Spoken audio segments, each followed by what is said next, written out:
ഇന്ത്യയുടെ വാട്ടർ വാർ തുടങ്ങിക്കഴിഞ്ഞു. കഴിഞ്ഞ ദിവസം ഇന്ത്യ ചെനാബ് നദിയിലെ റിയാസിയിലെ സലാൽ അണക്കെട്ട് യാതൊരു ദയാദാക്ഷിണ്യവുമില്ലാതെ തുറന്നുവിട്ടത് നമ്മൾ കണ്ടതാണ്. ഇപ്പോൾ പാകിസ്ഥാനിലെ എല്ലാ പ്രദേശങ്ങളും, ഈ നദി ഒഴുകുന്ന എല്ലാ പ്രദേശങ്ങളിലും വമ്പൻ പ്രളയം വന്ന് ജനങ്ങൾ പലായനം ചെയ്യുന്നു എന്നുള്ള റിപ്പോർട്ടുകളാണ് പുറത്തു വരുന്നത്. പാകിസ്ഥാൻ സർക്കാർ അക്ഷരാർത്ഥത്തിൽ പ്രതിരോധത്തിലായിരിക്കുന്നു എന്ന റിപ്പോർട്ടുകളാണ് പുറത്തു വന്നിരിക്കുന്നത്.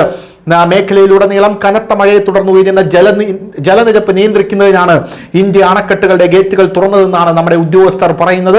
പഹൽഗാമിൽ 26 സാധാരണക്കാരുടെ മരണത്തിന് കാരണമായ ഭീകരാക്രമണത്തെ തുടർന്ന് പാകിസ്ഥാനുമായുള്ള സിന്ധു ജല കരാർ ഇന്ത്യ നിർത്തിവെച്ചതിന് പിന്നാലെയാണ് ഇപ്പോൾ സലാല അണക്കെട്ട് ഇന്ത്യ തുറന്നുവിട്ടിരിക്കുന്നത് എന്നുള്ളതാണ് മറ്റൊരു സുപ്രധാനമായിട്ടുള്ള കാര്യം. സമാനമായിട്ടുള്ള ഒരു സിറ്റുവേഷൻ ബംഗ്ലാദേശിൽ നമ്മൾ കണ്ടതാണ്. ബംഗ്ലാദേശിൽ ഷെയ്ഖ് ഹസീന അധികാരത്തിൽ നിന്നും പുറത്താക്കിയപ്പോൾ, അവിടെ ഹിന്ദുക്കളെ പെർസിക്യൂട്ട് ചെയ്യാൻ തുടങ്ങിയപ്പോൾ നമ്മുടെ ത്രിപുരയിലെ ഡുംബൂർ ഡാം ഇന്ത്യ തുറന്നുവിട്ട് അവിടെയുള്ള എല്ലാ പ്രദേശങ്ങളും, അതായത് അതിർത്തി പ്രദേശങ്ങളെല്ലാം തന്നെ വെള്ളത്തിനടിയിലാക്കി ബംഗ്ലാദേശിനെ വെള്ളം കുടിപ്പിക്കുന്ന കാഴ്ച നമ്മൾ കണ്ടതാണ്. എങ്കിലും ആസനത്തിൽ ആളുകൾ ഇർത്താൽ അതും തണലാണ് എന്ന ഒരു ലക്ഷ്യത്തിൽ അവിടെയുള്ള ജമാഅത്തെ ഇസ്ലാമി അവിടെയുള്ള ഹിന്ദുക്കളെ, അതായത് പ്രളയ ദുരിതം അനുഭവിച്ചുകൊണ്ടിരുന്ന ചുരുക്കം ചില ഹിന്ദുക്കളെ മതം മാറിയാൽ മാത്രമേ നിങ്ങൾക്ക് ഈ പ്രളയ ദുരിതാശ്വാസം ലഭിക്കൂ എന്ന് പറഞ്ഞ് അവരെ മതം മാറ്റുന്ന കാഴ്ചയും നമ്മൾ പിന്നീട് കണ്ടതാണ്. എന്തായാലും മെയ് 8 വ്യാഴാഴ്ച ഇന്ത്യ ചെനാബ് നദിയിലെ റിയാസിയിലെ സലാം അണക്കെട്ടിന്റെ ബാഗ്ലിഹാർ ജലവൈദ്യുത പദ്ധതി അണക്കെട്ടിന്റെയും ഗേറ്റുകൾ തുറന്നുവിട്ടിട്ടുണ്ടായിരുന്നു. ചെനാബ് നദിയിൽ നിർമ്മിച്ച റിയാസിയിലെ സലാൽ അണക്കെട്ടിന്റെ 3 ഗേറ്റുകളാണ് കഴിഞ്ഞ ദിവസം തുറന്നത്. ബാഗ്ലിഹാർ ജലവൈദ്യുത പദ്ധതി അണക്കെട്ടിലെ 2 ഗേറ്റുകളും തുറന്നു.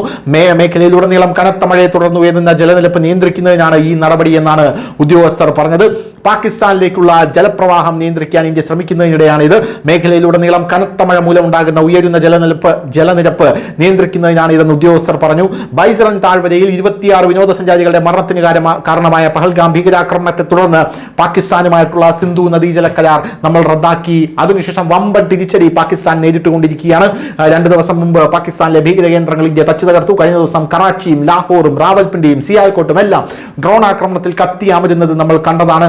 അതിനുശേഷമാണ് ഇപ്പോൾ ഈ ഡാം കൂടെ തുറന്നുവിട്ട് പാകിസ്ഥാൻ ജനങ്ങളെ അക്ഷരാർത്ഥത്തിൽ പാകിസ്ഥാന്റെ സർക്കാരിനെതിരെ ഇന്ത്യ തിരിച്ചുവിട്ടിരിക്കുന്ന എന്ന സുപ്രധാന റിപ്പോർട്ടുകൾ പുറത്തു വരുന്നത്. News desk news India Malayalam.